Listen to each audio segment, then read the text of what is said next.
कभी सोचा है कि हम हर दिन जो खाना खाते हैं वो असल में हमारी थाली तक कैसे पहुंचता है? हम अक्सर उस कमाल के वैज्ञानिक प्रोसेस को नज़रअंदाज कर देते हैं जो एक छोटे से बीज को भोजन में बदल देता है। तो चलिए आज के इस विश्लेषण में सीधे इसी बुनियादी विज्ञान को डिकोड करते हैं और समझते हैं कि हमारी मानव सभ्यता खुद को कैसे जिंदा रखती है। अब सबसे बड़ा और बुनियादी सवाल तो यही है कि अरबों लोगों का पेट भरने के लिए इतना सारा खाना आखिर आता कहां से है? जरा सोच कर देखिए, पृथ्वी पर आबादी लगातार बढ़ रही है और हर एक इंसान को एनर्जी चाहिए। ये कोई छोटा मोटा काम नहीं है। इसके लिए बहुत बड़े पैमाने पर प्रोडक्शन की जरूरत होती है। ये सिर्फ जमीन में बीज फेंकने और बारिश का इंतजार करने जैसा बिल्कुल नहीं है।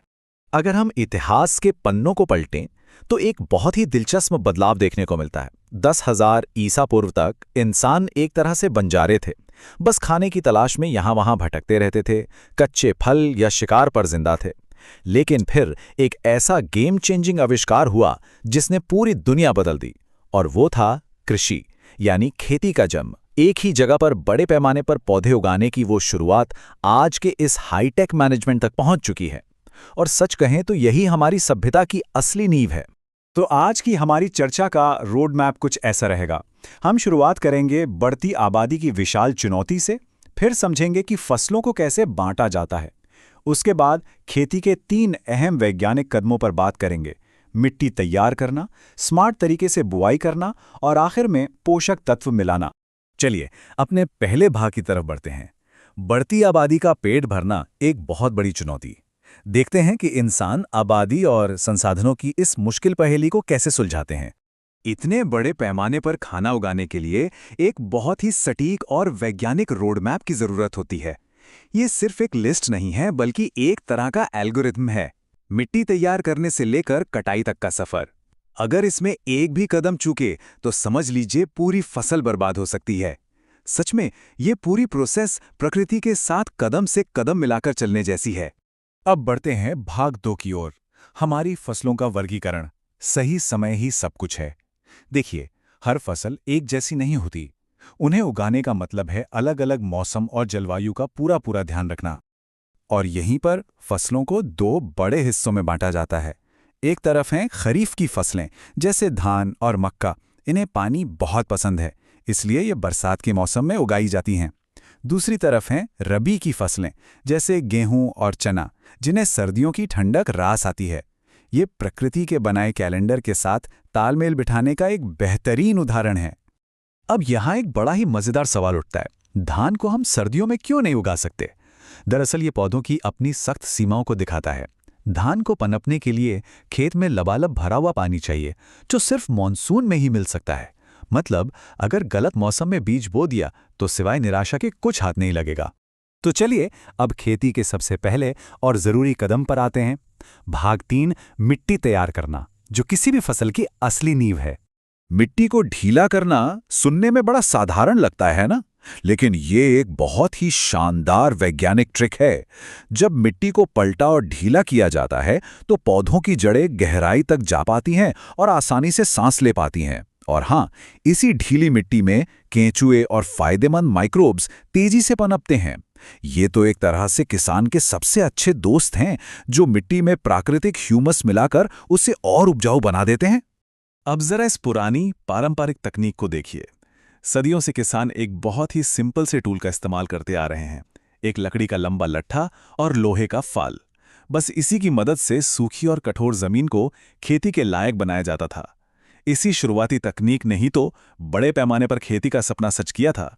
लेकिन समय के साथ जो बदलाव आया है वो वाकई देखने लायक है। जानवरों से खींचे जाने वाले उस साधारण हल से लेकर आज के इन दमदार ट्रैक्टर वाले कल्टीवेटर तक का सफर कमाल का है।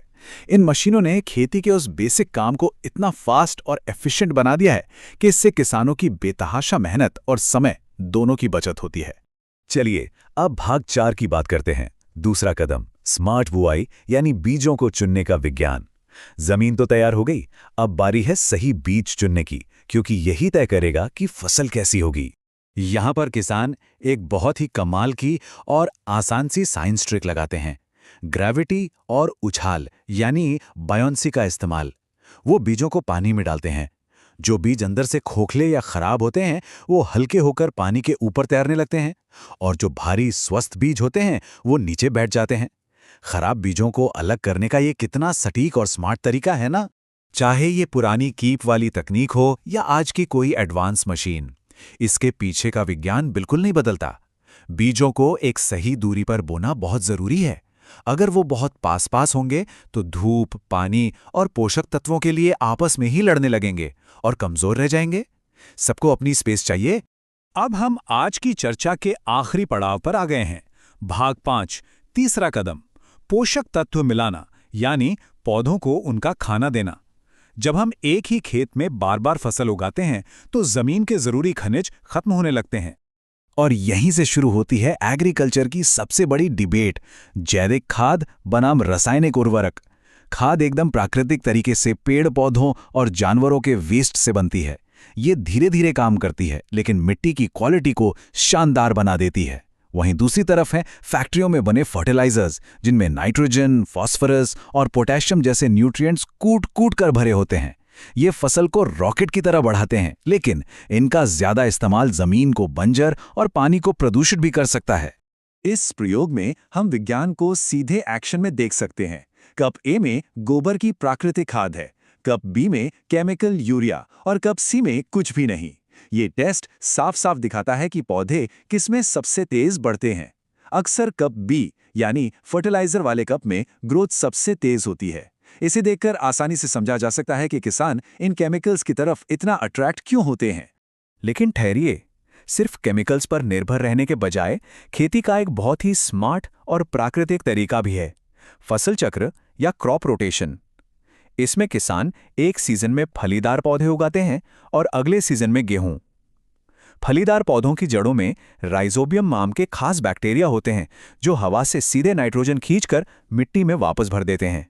बिना किसी फैक्ट्री के मिट्टी को रिचार्ज करने का ये प्रकृति का अपना मैजिक है। तो इस चर्चा को खत्म करते हुए हमारे सामने एक बहुत ही गहरा सवाल खड़ा होता है। एक तरफ बढ़ती आबादी का पेट भरने के लिए बम्पर पैदावार चाहिए, और दूसरी तरफ अपनी आने वाली पीढ़ियों के लिए मिट्टी को जिंदा भी रखना है। विज्ञान ने हमें टूल्स तो दे दिए हैं, लेकिन इन दोनों के बीच वो सही बैलेंस कैसे बनाया जाए, शायद यही वो सबसे बड़ी चुनौती है जो भविष्य में हमारे वजूद को तय करेगी। सोचने वाली बात है ना?